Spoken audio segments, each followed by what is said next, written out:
Hello and welcome back to Hardy's Books. Today we have a very exciting episode. We are with the author, Annabel Campbell, author of The Outcast Mage, newly released, what was it, February, I think now? Was it End February of or January? January. End But of yeah, January, basically February. basically February. Yeah. I mean, to be honest, what is even 2025? It just runs into, I mean, who knows? And we are also extremely excited to have on the call Brett from Inkstone Books. Brett, how you doing? Good, thanks. Good, thanks. How you been? Oh, very good, thank you. And this is it. So this is the reason we have Brett on the call today is because right here we have the Inkstone Book special edition of The Outcast Mage, which is Annabelle's book, the debut fantasy book. I hear it's going to be a trilogy. It is a trilogy, yes. This is book one of three. That's so exciting, honestly, because having read it now, I can say that I want more in this world, and it Thank is a you. very well built world. It's all very exciting. But yes, Annabelle, welcome to the show. I'm going to Thank you. intro you properly now. So you have been what? I think I heard that you'd started this book when you were like 14, and that was like your first draft, and you've had this in your head for a long time now. A really long time. Yeah. Yeah, I mean, I do want to reassure anyone who hasn't read it yet that it is not the book that I wrote when I was 14 years old. I went away from it for a really long time and I started again from scratch and really only the core ideas and characters carried over from back then. Thank goodness, because I was 14. So the format for this video, we've asked Annabelle a series of questions about the books that made her. So there are some questions about books that influenced her writing, and some questions that are about books that influenced her in other ways during her life. You know, books that gave her kind of certain kind of moments or feelings or things, books that were basically seminal books that in your life. And in the totally not ripped off format of Desert Island Discs, there are 8 books total, and we're going to go through them, and we're going to have a little discussion about each book to find out what it was about these books that made Annabel Campbell. Annabel, are you up for that? I am absolutely up for that. Fantastic. So we're going to kick off, and the first book that you sent us, and apologies, I'm moving these slightly out of order for Annabelle's sake, so I'm going to surprise you that this is going to be the first one. The first book, I, I heard, I'd never heard of this before. I mean, sorry, I this is think I again. know which one So this is. I was very surprised to see this on your list because I'm pretty sure there is already a sequel to 101 Dalmatians, and that is 102 Dalmatians, and it stars Glenn Close. So what on earth Nuh-uh, that is is not the one true sequel. the Starlight Barking by Dodie Smith?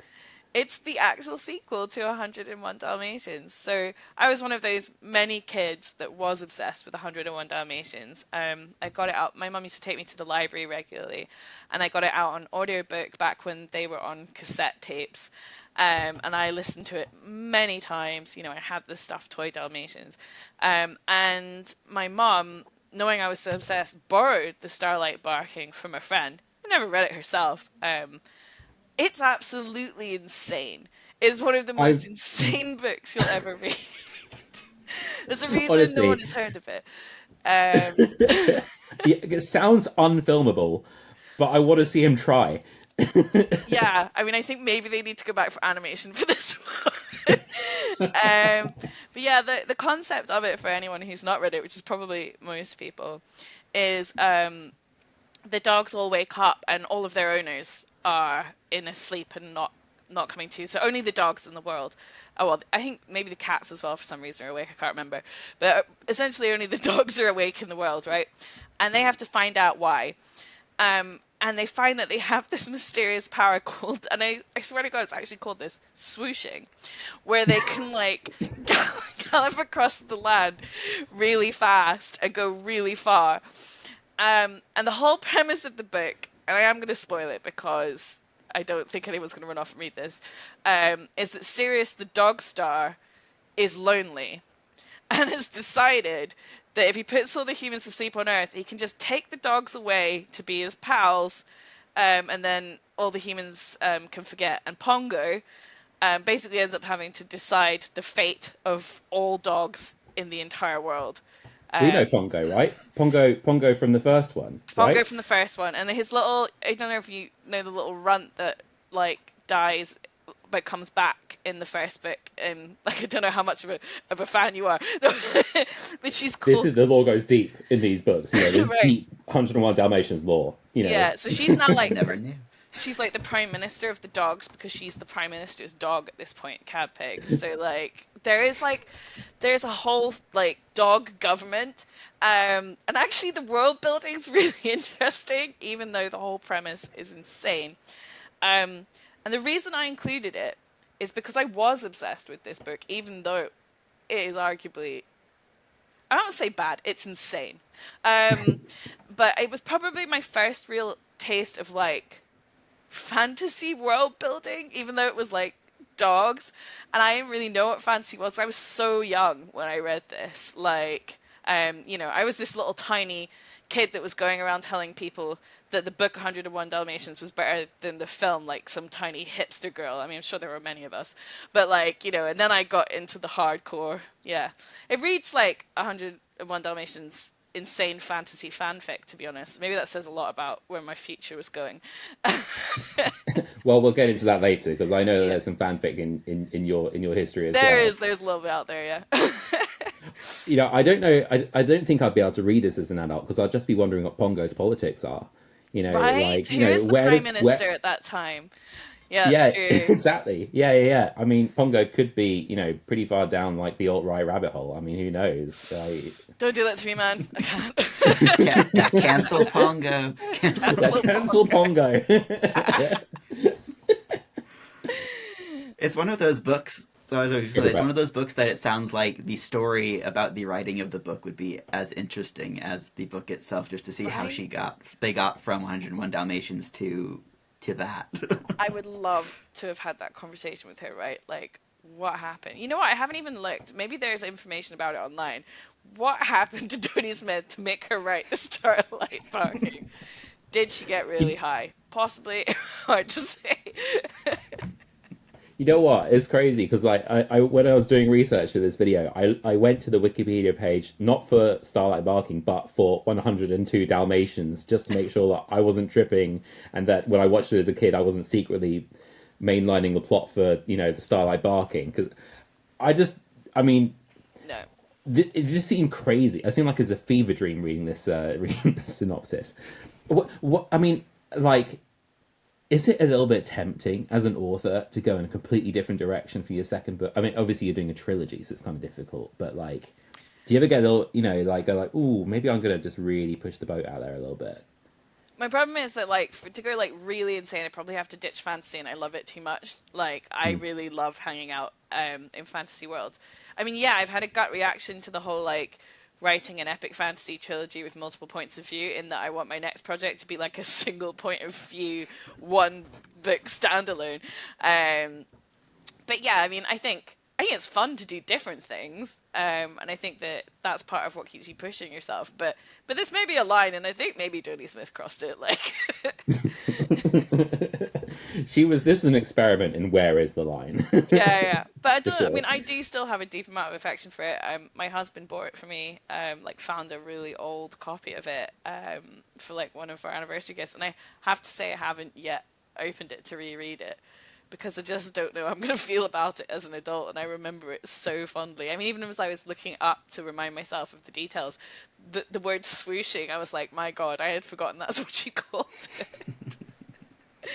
I mean, that's just one step from Alamancy right there, Such a deep magic system. Anyway, Yep. So we touched very briefly on the fact that you had explored fan fiction in your past, and one of the questions that we asked you was a book you wish you had written, and it turns out that you wished you had written this one so much that you also wrote a bit in this world. And this book that you named is Uprooted by Naomi Novik, and I'm sure this book is going to be very familiar to a lot of our watchers, but would you kind of give us a little kind of vibe of what Uprooted is like? Yeah, so Uprooted's got a real sort of Eastern European and folklore vibe to it. Naomi Novak's written a story that centers on this. Basically, it's a place near the woods, and the woods is that sort of like out of folklore.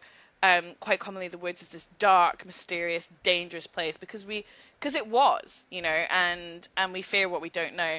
But she's taken that to a real extreme. This woods is encroaching on the land, and it's coming for the people that live near it. And there's this tower in which there's a wizard called the Dragon. We've already got two things here that I love. I love dragons. I love wizards. Total win for me. And he mysteriously abducts a young woman every 10 years into his care. She seems to leave very okay, refined. She goes away afterwards. But he basically steals these girls out of their lives and has offered no explanation for doing that. And the main character is basically the girl who gets taken. And she's not supposed to be. She's, again, one of my favorite tropes is like the B team trope. There's an A team, there's the person you expect, She's beautiful, she's thought she's going to be doing this her whole life. And then this sort of disaster character, Agnieszka, is the one that ends up taken to the tower. And I love it because it is beautifully written. It involves folklore, which is really interesting, that I love. She's done a really great thing with the sort of horror aspect of it, where the woods is always sort of in your periphery. When you watch a horror movie and you never see the big bad, and it's so much worse for it. But then when she finally brings it into view, I think actually she did it justice, and it is really creepy. But it centers on this mentor-mentee relationship, which is something I love, and anyone who reads anything that I write will see that I deeply love that relationship. And this one goes from being extremely reluctant to romantic, and there's like a lot of fun in there to be had. And so I think for me it's like that perfect combination of like epic but fun, and also really beautifully written. Like all my favorite things together. When you put this on your list, I was asking Laura about this because I hadn't read it, but she has, and I read online that for some people they consider it sort of like a bit of either like a gateway to romantasy, or even like a very early, inverted commas, is like 2015 or something, romantasy novel. Like, do you agree with that? Do you think that's valid, or like you push back? So romantasy is still one of those things that has like really blurry edges, right? I mean, I'm not sure that I think it should have blurry edges. For me, a romantasy is when the romance is the A plot, the main plot. And I can see absolutely why someone would put this in romantasy. But it also has a sort of dark folkloric vibe to it. And I think that I have seen some great dark folklore pushed hard into romantasy when it absolutely isn't. The Gilded Crown by Marion Gordon, for example, quite heavily marketed as romantasy, absolutely is not. Brilliant book though, and you should read it without a romantasy expectation. Whereas this, I would understand like it being put into romantasy more, but then I also have, so for example, Omar likes the book, my husband, and he hates the romance in it, has absolutely zero interest in it, but still has a lot of enjoyment for the book.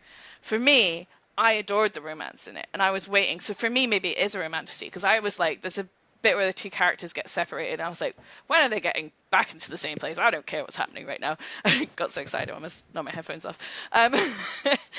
And then I also have a friend who read it and was like, yeah, I didn't see the romance coming, and I don't know why it's there.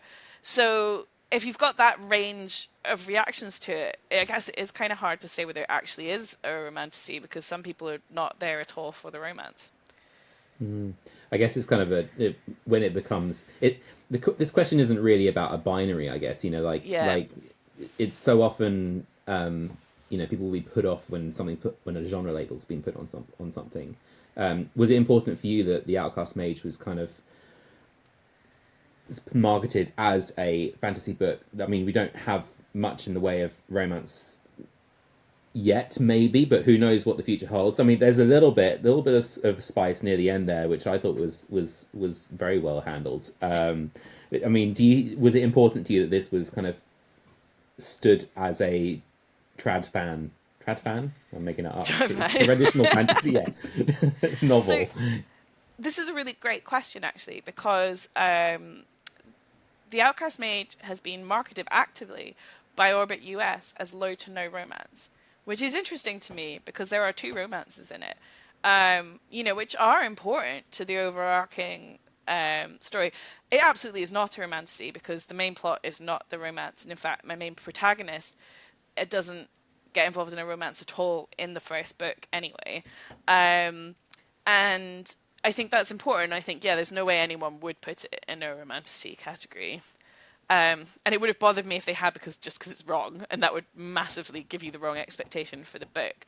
But I mean, I have nothing against wanting to write one in the future, maybe, or I love a romance in a book. I mean, quite a few of my choices on the list that will come up to, there is a romance element that I deeply love about the book. And when I wrote this, didn't think it was low romance, in that I felt that the romances were important, but the whole landscape of fantasy changed during the course of me writing this, obviously, because I started it very young and came back to it. So by the time I was writing it as an adult, romantasy existed, which it didn't before. I mean, it absolutely did, but we didn't call it that, I guess is more accurate. So like, just by point of relative, like putting it next to romantasy, yes, it is a low romance book, but would I personally have described it as that? Not really, if you know what I mean. It is a testament for your quality as a writer that a book that you haven't specifically kind of aimed to be a romance book has such good romance scenes. Like, I gotta tell you, I was like, whoa, okay. I mean, I really, really enjoyed writing those bits, and I bet you did. I'm not gonna lie, like, I won't name the. Makes it sound way smuttier than it is. That is. Do you know what? Kind of fair though, because like, there was like an early bit in the romance which I was like describing, and I wanted. This is gonna make it sound terrible. I don't know how to make it not sound terrible, but I've started now. It's a bit where Antonin is looking at Karameth, like before, like just very early in their relationship, the back of him, and it's just like, and I might have just raised up on my other screen while I was writing it, got a bunch of like, just like Google image search, like muscly backs or something. So my husband like walks in to like just basically all of these half naked men all over my monitor, and is like, do you want me to come back later? Like, what's happening here? It's research. It's important research. Is that the most unusual thing you had to research when writing this book? Yeah, probably. I can't think of anything that was like... You always hear crime authors talk about, their Google search would be how to bury a body, how to chop up a corpse, etc. So, yeah, wondering if what you came across while writing I didn't this. dissolve any bodies in this book, so No. I guess maybe, just muscly male backs. Just muscly backs. I'm such a classy and serious author. Please read my book. Please take me seriously. So moving on from all of that, a book that inspires you to write. This is a really interesting one. So you put down one, and you put down an honourable mention. Let's start with the one that you put down first as your main one, which is The Fifth Season by N.K. Jemisin. And can I say, extremely good pick for that one. Like, yeah, one of my top books of all time. So actually, like, we've just come from Uprooted, which is one of my top books of all time, which is massively different in every way from The Fifth Season, which is also one of my top books of all time. I think what really made me put that one on the list as the one that inspires me to write is just the sort of scope and ambition of it, and how different it is as a book. Like, I felt when I was reading it that I'd never read anything like it before. And there's so many things about it. The whole scope of the disaster. Like, I mean, she begins with like, this is the way the world ends. But then she hones right down onto, and I'll just say it because it's right at the start of the book, so it's not really a spoiler, but to a very, very personal loss in the murder of a child, and a mother standing over that. And I think it's that way that she goes from like massive to like hone right into that personal loss, that personal anger that character carries all the way through the book, and rightful anger that she has in all the different timelines we see her in as well. And I just thought it was really powerful. And then combine that with the world building, which was just astonishingly good. Like the combination of sort of science and magic together. You know, it's the kind of thing you read and you're angry you didn't think of it first. You know, it's really brilliantly done. And then, yeah, and the character work. I mean, I think basically all the books that I've highlighted that I love, with maybe apart from the Starlight Barking, which I did mainly because it's insane, is because I really, really love the characters in it. And like Alabaster's a character, like again, mentor though, perhaps quite a complicated mentorship, let's say. He literally ends the world at the start of the book, and you're still rooting for him as a character. Do you know what I mean? Because he has very, very good reasons for what he does, but also he's just, I don't know, despite all his flaws and all the ways he pisses off the main character, you do sort of just love him. I thought he was fantastic. It was, yeah. So I absolutely, it's one of those books that just inspires me to be better. And it's not so much to say that I want to write a similar kind of book, because the reason I picked up Rooted as my book that I wish I'd written is because that's more probably the kind of book I would write. But there are things I can learn from N.K. Jemisin that I can carry through to the kind of book that I want to write, if that makes sense. That thought to like push yourself a little bit further, think of something a little bit more different. So yeah. I totally understand. The first time I tried to read the 5th season, I actually bounced off it because I was reading it like I was eyeball reading it, and I found the second person sections with N and Real, like you know that tale that you're telling us. I found that really difficult to get into until I tried the audiobook, and then all of a sudden it unlocked it. Yeah, and that I mean, you say that story is so personal, but I think it's the personableness of it is enhanced by the narrator telling you what you're experiencing, like the emotions that you're going through, and that actually personifying the grief. Yes, very is much extraordinary. Yeah. It's so well observed, so well lived. And I hadn't read a book that did that before. Not to say, I mean, I've read short stories in second person, but I don't think I'd read a novel that had carried a narrative like that all the way through in second person. And I know they exist. I just hadn't come across one. And as you say, it's a really powerful way to make you feel what that character is feeling. Yeah, it's visceral. It's so visceral. We need to give some time as well to the honourable mention which you put down on this list, which was A Memory of Empire by Arkady Martine. How about that? So just give us a little kind of insight into what that book's all about and what it is that really inspires you to write.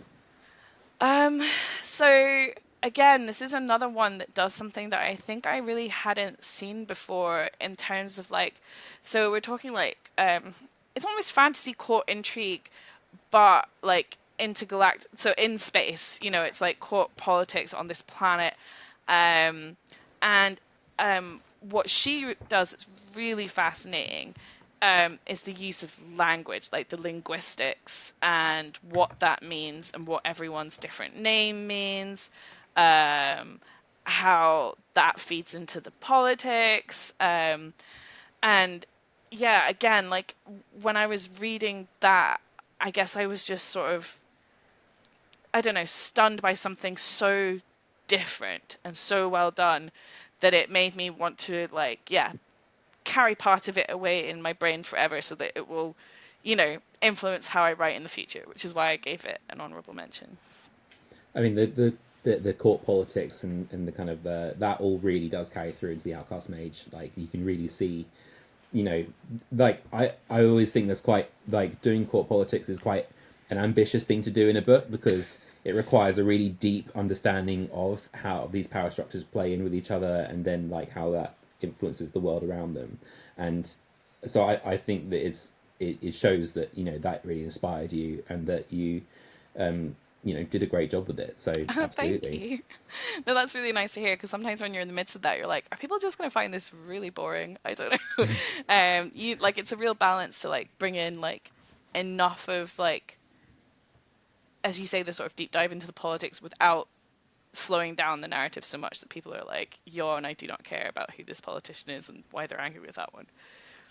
Yeah, and obviously that must be why you like the Starlight Barking as well, you know, the Congo being, yeah. the court, the political Prime intrigue. Minister. That's it, yeah. It runs so deep. It's so deep. So, one last question for the first half of this video. So we asked you one more storytelling book, which is a book that taught you important about storytelling, and you picked a graphic novel for this one, which is Nimona by N.D. Stevenson. And I'd seen some of the She-Ra episodes I love that that N.D. as well, by Stevenson the did. way. Yeah. It's wonderful. It's so wonderful. And I've seen this one around. I hadn't picked it up, but just tell us a little bit more about Nimona and what it taught you about storytelling. So Nimona is a graphic novel that originally started as a webcomic, and I think he released it in pieces when he was writing it. And the story of Nimona is basically you have Ballister, who is a villain. He's the villain of the piece. He was training to be a knight on the side of good. The man he was in love with chopped his arm off, and the institution told him they didn't have a place for a knight with one arm, and so they kicked him out. And he was like, well, if I can't be a hero, I'm going to be a villain. And Nimona turns up at the start of the story and is like, hi, boss, I'm your new sidekick. And he's like, I beg your pardon? And Nimona is a shapeshifter. We don't really know what she is at the start of the story and what that means, but there's implications that she might be some kind of monster. But, you know, these guys are the bad guys, and they're there to mess things up, basically. And I picked it because I can get very up in my own head about writing and the worthiness of a book. And I quite often get myself caught up thinking, like, you know, that literary prose is something I should be aspiring to do all the time, and that it's not something I do, and I judge myself. And I think Nimona is a really great example of a book that is so fun, so daft in places. Like, you know, like there's some very sort of slapstick and silly humor in it. Like I think in the third page or something, one of the main characters, who's called Ambrosius Goldenloin, right, is like Yeah. saying, "Oh, villains, unhand that science," and I'm like, it's just brilliant and it's funny, and there's no prose whatsoever because it's all told like as a graphic novel. And honestly, you could take away even the images, even though they're great, by the way. That's not to say they're not brilliant. And just read the dialogue, and you would still love these characters. You would still feel all the feelings around them. And you know, Andy Stevenson's covering like so much important stuff about like identity, like gender identity. There's like things about, you know, what a person is expected to be and what they then become as a result of that. And it's absolutely brilliantly done. And like the film as well, which they did of it, is different, but also same kind of thing. It's just that real combination of fun, but also moving, and important and worthy, you know. And you know, all stories are worthy in their own way. And it was just one of those ones that really reminded me that like you have many different kinds of stories told in many different ways, and they can be brilliant for completely different reasons. And the kind of fiction I want to write, and that I hope I am writing, is fiction that is still fun and enjoyable to read, but you know, might cover some important things. You know, it's going to take you on a journey and make you think about some stuff. But overall, I'm here so that the reader has a good time. Absolutely, and I think you've achieved that for sure. Like, Thank and you like there is a lightness to a lot of the Outcast Mage, but also like there is at the same time, you know, a heavy kind of societal you know, shift going on that you know, has a real kind of relevance to the modern world, and something that, you know, is a message kind of hidden in the you know. So I can totally see that as well. Yeah, I think that's a really interesting point about levity. I think it's possibly why, you know, Terry Pratchett is so beloved. He's got such, yeah. I mean, he's an incredibly was an incredibly intelligent man who wrote really meaningful and important fiction that was also incredibly funny. Like, what a genius. You know, and I think Andy Stevenson's doing similar, not similar at all to Pratchett, but like that way that he can say important things while just also just having a laugh and a really good time. So yeah, no, I love it. I actually reread the whole thing today because I was like, I need to remind myself of what this is about for this interview. So I just devoured the entire graphic novel when I should have been writing, and it was a great time. Yeah, absolutely. And if you're looking to get more trans authors in your life as well, you can absolutely do no worse than to pick this one up as well. Absolutely. Yeah, 100%. So I wanted to ask you about one thing about the Outcast Mage that I thought was really stuck with me is, so not just like the societal stuff, which I think is really, really interesting, but I think, I guess probably as an effect of this world having lived in your heads for so long, is just the incredible world building that you did for this book. I mean, I'm kind of, you open the book and you look at the map, and you go and you look at the map and you go like, wow, that's different. Like, what am I looking at? And then, like the whole concept of this massive glass dome that covers this city, I thought that was just extraordinary. Like, how did you approach the world building for the Outcast Mage? And did you have any kind of things you really wanted to make sure were important to set it apart from perhaps other books to make it kind of stick in the mind? I wish I could tell you that the start of the Outcast Mage world building was sensible in any way, but truthfully, a lot of like what the book started as, that domed glass city on the edge of a desert, but actually surrounded by a lake, a 14-year-old Annabelle came up with, and I was like, and when I came back to it as an adult, I was like, I'm gonna have to make this like actually work now. So then, so it was almost like reverse world building, and having this totally insane concept, and then being like, okay, so what needs to happen to make this work? So I guess, and I think when I very first started writing the Outcast Mage way back, it was probably baby Annabelle grappling with the idea of a meritocracy not being a real thing, and the fact that there's so much other stuff going on, like the haves, the have-nots, the support, the education, who pays for the education, and I think that was probably me processing a lot of my thoughts and feelings around that at the time, which again, and then I came back to as an adult, and I was like, cool, let's make this work in a sensible way. And then in terms of like the wider world building of where it's set, so I think we just write about things that we love. And so in terms of it being set in this country called Tehran, which is then, it has like quite a lot of Arabic inspiration. My husband is from the Gulf. I've traveled there more than I've traveled anywhere else in the world. And I was very fortunate as well that he could help build it with me. So he did. We also got the help of an amazing sensitivity reader as well, who gave us some amazing suggestions, like, the stuff like my husband absolutely did not pick up on. And yeah, so I guess those are like two of the big things. It's like, yeah, the places I've traveled to and have loved, and the people I've met that I've loved, and like something that would feel real to all your senses, I guess, is something I think about when I'm world building.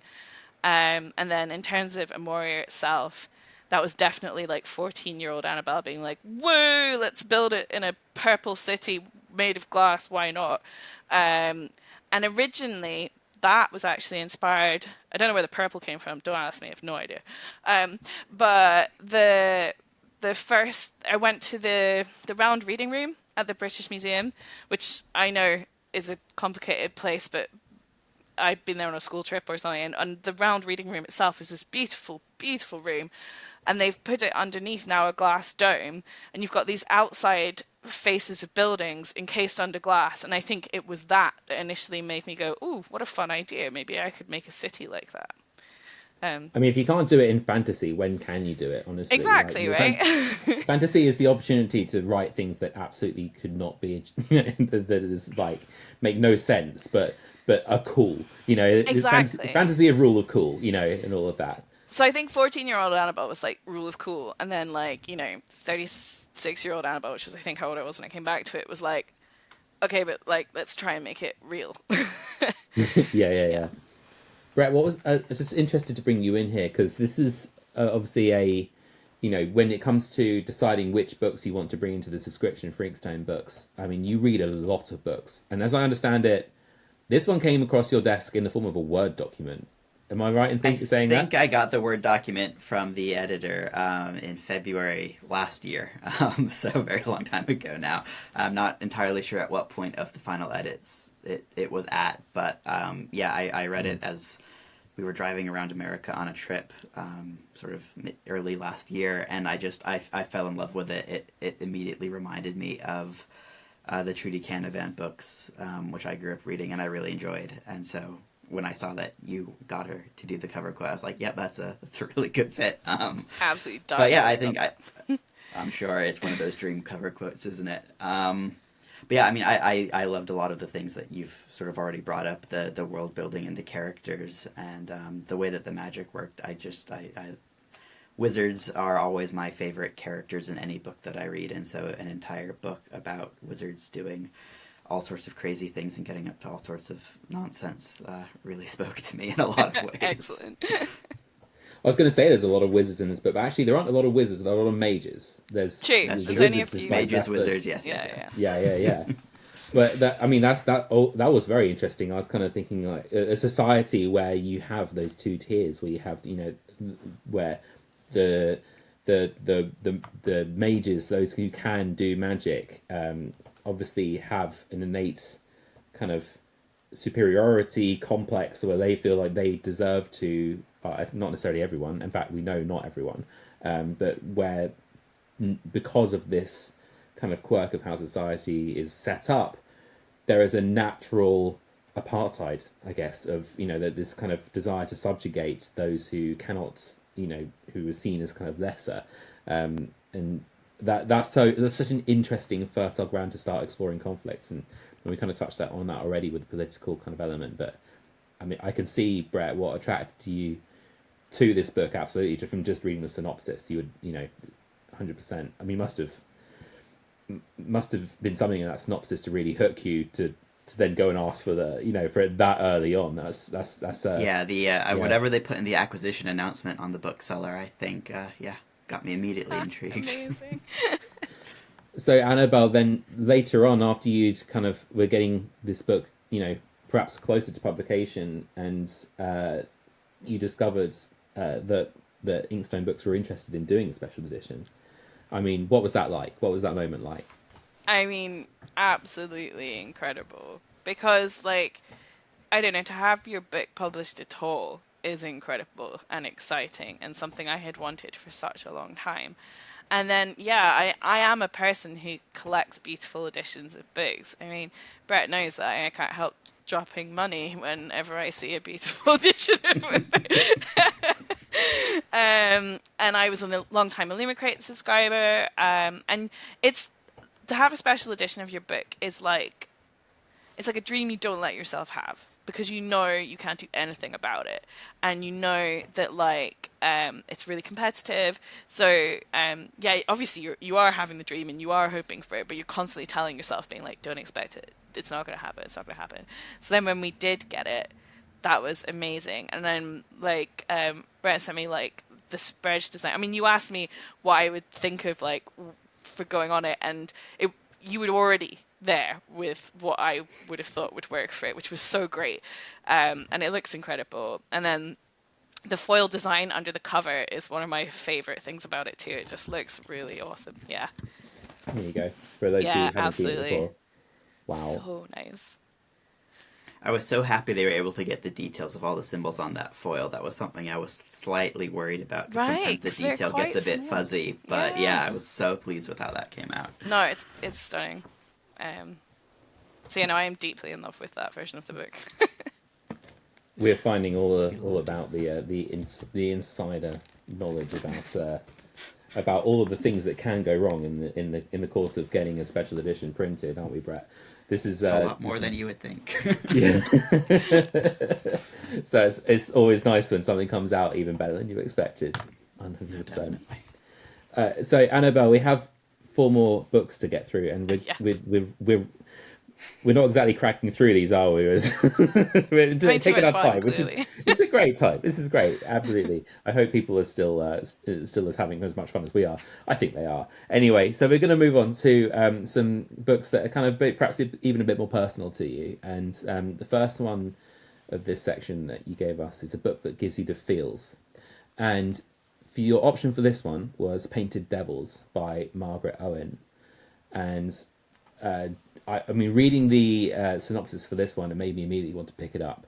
We talked a bit about romanticy earlier, but there's definitely a romantic streak through this. But like the setup for this sounds like just when you come up when Margaret Owen came up with this, she must have been like, I'm on to a winner here. This is great. This is Absolutely. fertile ground for a book right here. Do you want to tell us a bit about it? Yeah, I mean, this is actually a sequel. So the first book, Little Thieves, is based on the folk tale of the Goose Girl, like loosely. Um, and I remember, like, I read something where she'd said like the chaotic nature of the main character was such that she'd been calling it Untitled Goose Girl book, because of the Untitled Goose Game. And that really immediately endeared me to it and was like, oh, I need this. And so, like, yeah, both books are, again, that sense of like immense fun. It is a YA book. So it's an incredible amount of fun. Some of the concepts are completely insane. Like at the start of book one, she's in the middle of a heist where she's stuffing cushions with jewels, I think. And then the premise of the second book is, yeah, she accidentally gets herself wrapped up in a cult. And not just wrapped up in it, but like the leader of a cult. And then there is, I can't remember how much is just in the synopsis of it on the back, but there's basically a goddess that I can't remember what the synopsis says without spoiling it. Do you remember?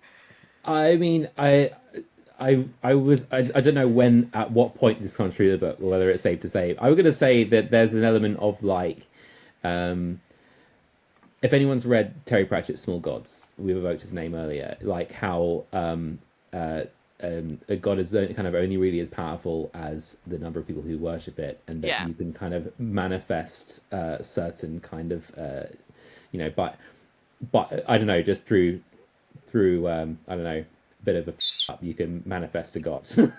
Yeah, In a sense. absolutely. And again, like I mentioned, the sort of chaotic nature of that main character, which clearly appeals to me because this keeps coming up.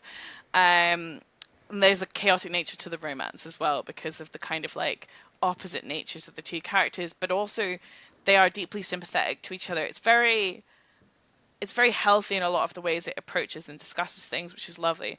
But the thing about it is it's definitely like a light-hearted fun read, and then suddenly like slam, it hits you right in the feels.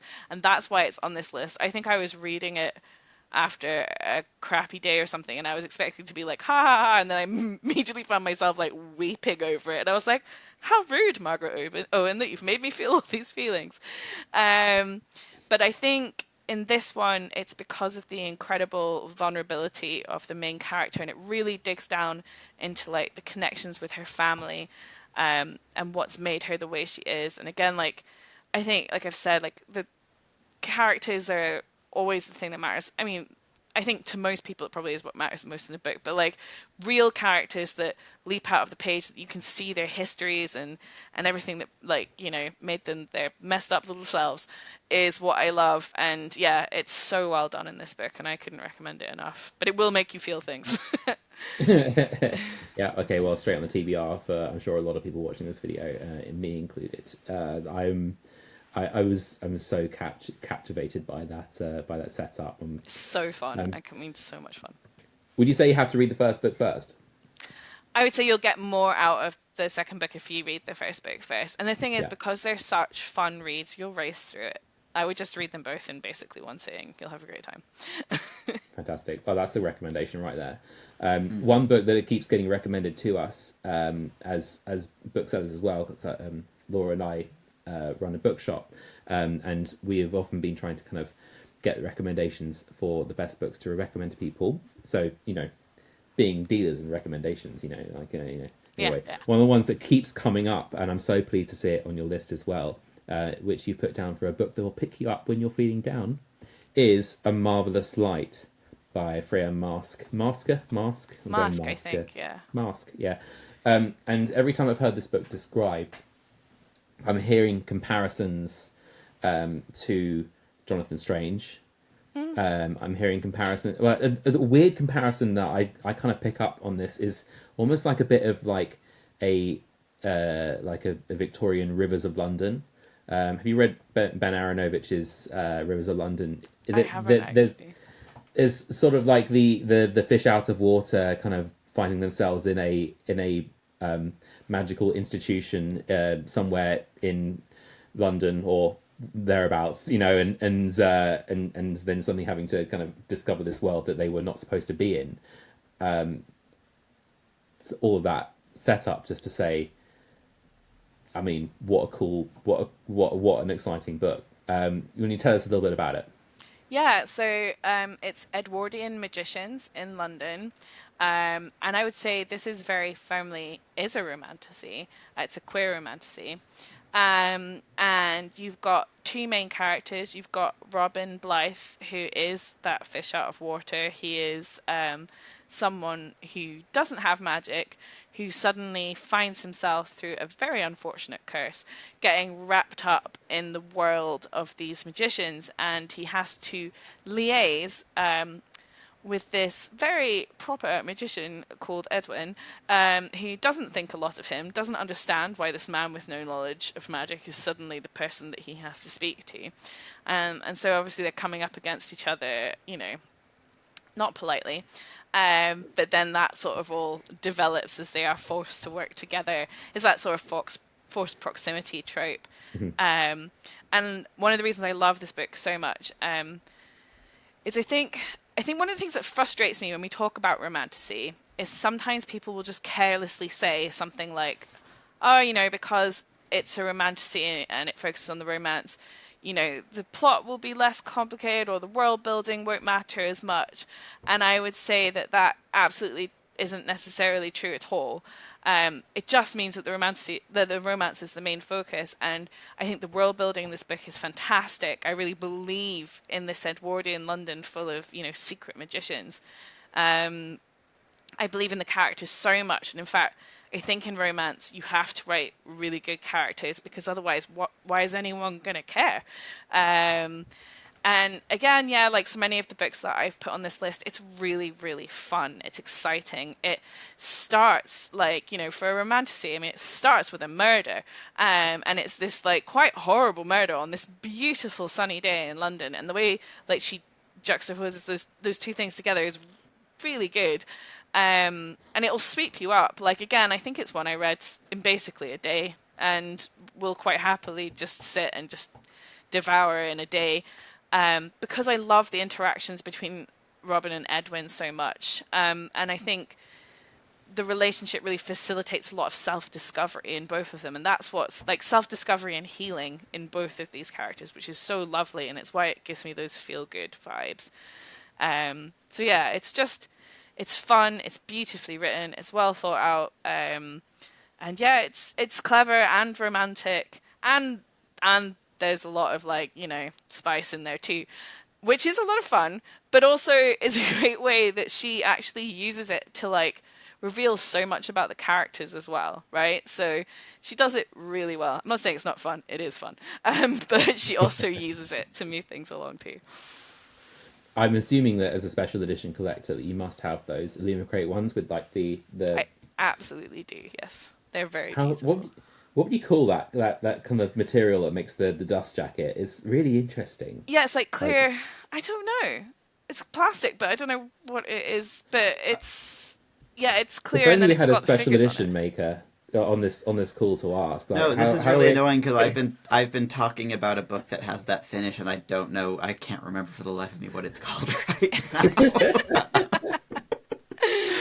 But I do, yeah. The clear plastic, sort of hard, yeah. It's so cool. I mean, there's for those who don't know, there are three of them. I guess would you call it a trilogy because they follow different characters, don't they? Like the second one They is do, but yeah. there's a plot that weaves through all three Okay. of them. So yeah, I Yeah. would call it a trilogy. Though you could probably read any of them independently. You'll definitely get more out of it if you read them from start to finish. Yeah. I mean, again, all I needed to hear initially was the comparisons to Jonathan Strange to put it straight on my TBR because like I'm such a sucker for that era of like fantasy put into that zone is I mean it's so good. Like the one thing that I guess I really appreciate about that is the use of language and dialogue and how like if someone has really lived it that or like really reads a lot of kind of Edwardian literature that they can kind of put it down on the page and it feels authentic. Like would you describe that as your kind of experience with those books as well? I don't know that if I read enough Edwardian fiction to be able to tell you. Like, I certainly bought it completely. Yeah. Gentlemen Magicians, I believed in it wholeheartedly. Whether I would say I'm a good person to say whether that's accurate or not is another thing. But yeah, I mean, I was 100% living in that world and believing it was real. Excellent. Well, we have next on our list, we have a book that reminds you of people, which we left as quite an open-ended prompt. It's kind of really what you bring to it. And I was really interested with your choice, which is, I think, the first non-fantasy, non-sci-fi pick on this list. It And you is. chose The English Patient by Michael Ondaatje. Would you like to tell us about that book? And I really hope I got that pronunciation right. I Who think so. knows? Ondaatje, that's how I would say it. But Ondaatje. again, whether I'm Yeah, correct or not is another thing. yeah.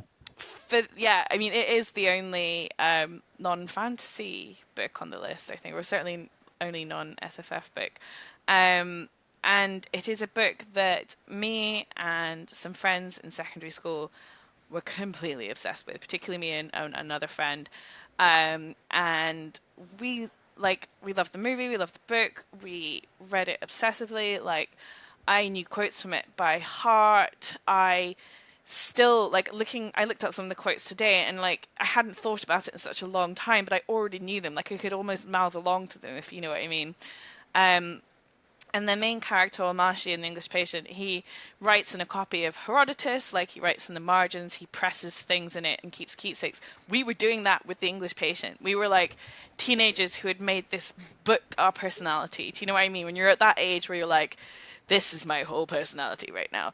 That's what we did with it. And yeah, I mean, it is an incredible book. The way it's written, like a few words that are just astonishing. Like I can still things that I will think of like on a day-to-day basis, and things that were carried through to the film as well. Like there's a character in that called Maddox who takes a bit of the desert and a handful of sand and puts it in his pocket to remember as he's leaving. And I was devastated today to find out when I was checking up on it again that I remember that as if it was part of the book, but actually I think it is exclusively the film. But it's historical, it's romantic, it's beautiful. But I think for me, it's one of those books that not only probably influenced how I write, though I mean, very tangentially, you won't see, like, I'll explain what I mean by that in a minute, but also just how I think about moving through the world in general, because he writes about day to day life like it's ritual, the everyday ritual, and he makes it beautiful. So like I think that's why we fell in love with it so much, was just being able to like find beautiful things in the normal things that you were doing. Um and like and again, yeah, it involves all your senses, which is something I try to like carry into writing, is like evoking all the I mean, it's something that most people are trying to do, but I think Ondaatje does it so brilliantly. And yeah, I had this art school. I did not go to art school. I had this art class teacher in secondary school, who, I'm not a good artist. I was just drawing for fun, really. But I remember her saying to me, like, when using those, like, those softer pencils, don't be afraid of making the dark line. Don't be afraid of leaning into something and making like a hard, deep impression. And like, I think that's something I've tried to carry into writing, because I think sometimes you can be afraid to lean into something, to really go heavy on maybe the prose or the idea or whatever. And I think that was something that I kind of saw on Darche, is that like, yeah, no, he leans into heavily into everything he does. And so that's maybe a lesson I've tried to carry with me, both from what that art teacher said, but from his writing too. I think some people call it being purple, but I really like Ursula Le Guin's view on that, which is she calls it being gorgeous. And I really appreciated in Steering the Craft, like one of the exercises she gives is like just really lean in, as you're saying, like make the hard line, you know, actually do, like you can pare it back. If it's too much, you can always reduce. But like the things that will stick with the reader are those moments where you have found something that's alive, that is, you know, expressed deeply and impactfully. So I can absolutely see exactly where you're coming from with that. I think that expression, and oh my god, just judge me for this all you want, I can't remember who said it, but the whole "kill your darlings" quote with writing, that you should cut out the things from your writing that, you know, that you really love. It gets thrown around way too much, in a sense of like, you know, if you think you've written something beautiful, cut it out or whatever because it doesn't serve the plot. I hate that. That's not what that means at all. It means, you know, be prepared to kill your darlings if they aren't, you know, if they don't have a place in the book. Everyone has, you know, I have a section where Lorin goes for this really nice walk, has a cup of tea and a hot pastry, and, you know, strangely enough, I had to take that out because it absolutely did not serve the plot in any way.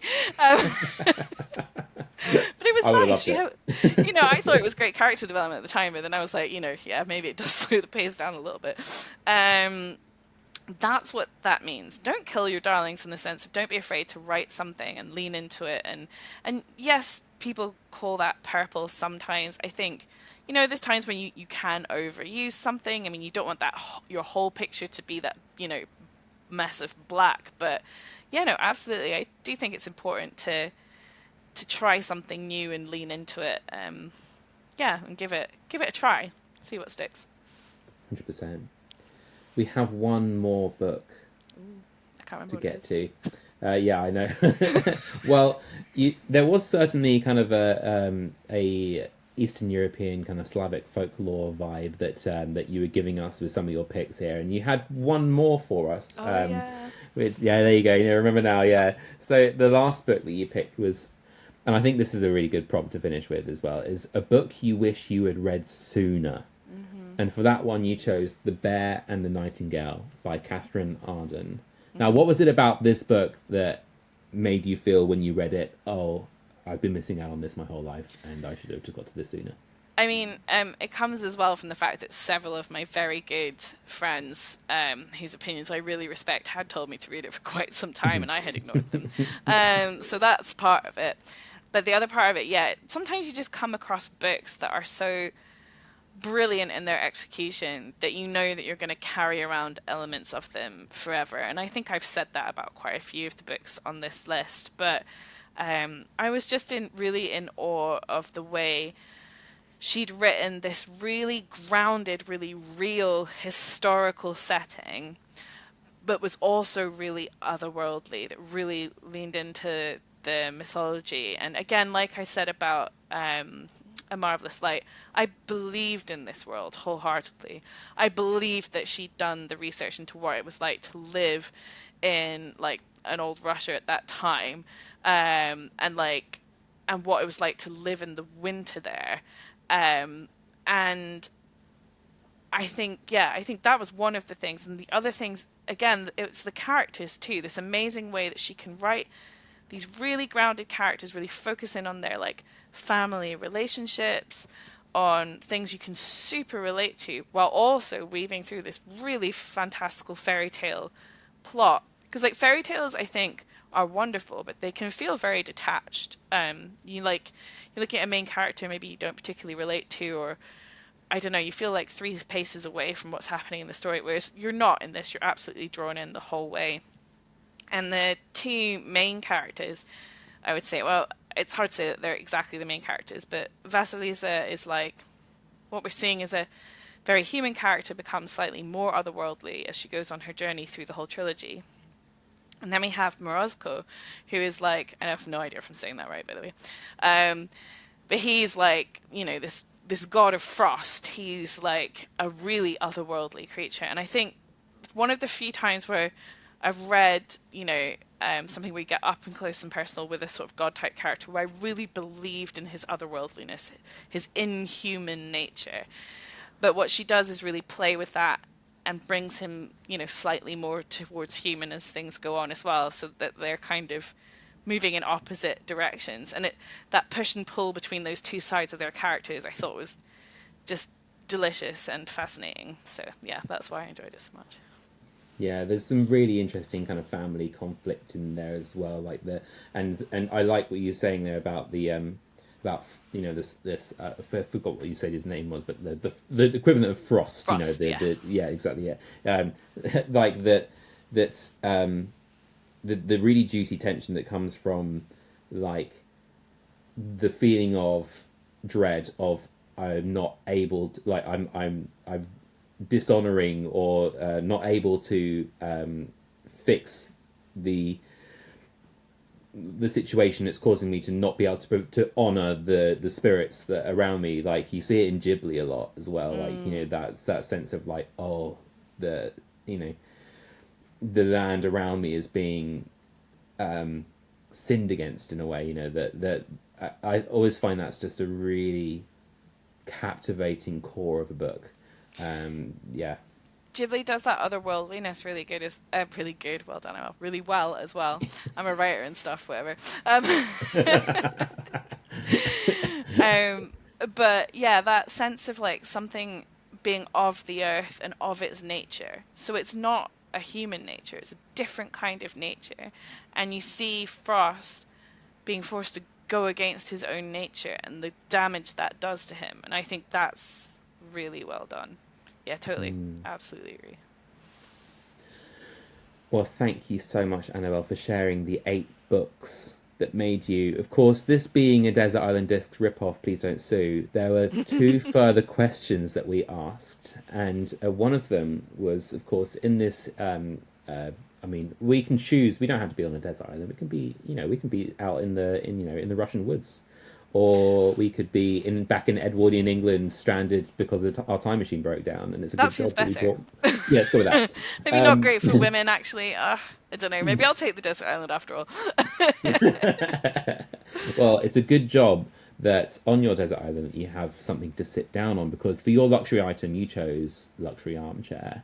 I did. Where would you be without your armchair? To read in, obviously. Exactly. Very important. No, I have an incredible wingback art armchair that is one of my favorite things in the whole world. It's so comfortable, you know, and I'm getting on in years now. It's very supportive for one's back. No, but it's great for a nap too. All around, like, yeah. Wanting to rest your head again. Yeah, exactly. Just lean into the side and just go for a good sleep. But yeah, that's my favorite place to sit under a reading light and read, and yeah, absolute luxury. Couldn't think of anything more luxurious. I mean, we were hearing on the Page One podcast that you were on recently that you're a big fan of luxury items, and you have like fountain pens and, you know, notebooks and all these kind of things. I love a bit of ritual. Thanks, Ondaatje. There you go. That's exactly right. There we go. It's perfect. Well, and we have one more as well. I really like to answer this one. So, because obviously, you know, in we can't follow the Desert Island Discs format exactly because we're doing it about books, and so we're then swapping it around. So we're actually asking you about an album and some music that you would bring with you to this Desert Island / Edwardian England, whatever. And you picked the Arcane soundtrack, which is a great pick. Let me just say. A great pick, if I say so myself. I'm a huge fan of Arcane. I think it's a fantastic series, particularly season 1. I would say for me. In terms of just the storytelling that they did in that. But yeah, the soundtrack's phenomenal. I'm cheating a little bit because I'd quite like to take the instrumental and the non-instrumental one with me. The instrumental one's fantastic for writing, but the one that's not instrumental, like the more sort of like rock pop, you know, is just gets me like pumped up and inspired and thinking about epic scenes. And I mean, Enemy by Imagine Dragons, I have sat there and imagined, an opening for the Outcast Mage animated TV series, obviously, just, what all my characters would be up to. Who wouldn't? So yeah, it's an inspiring combination of music.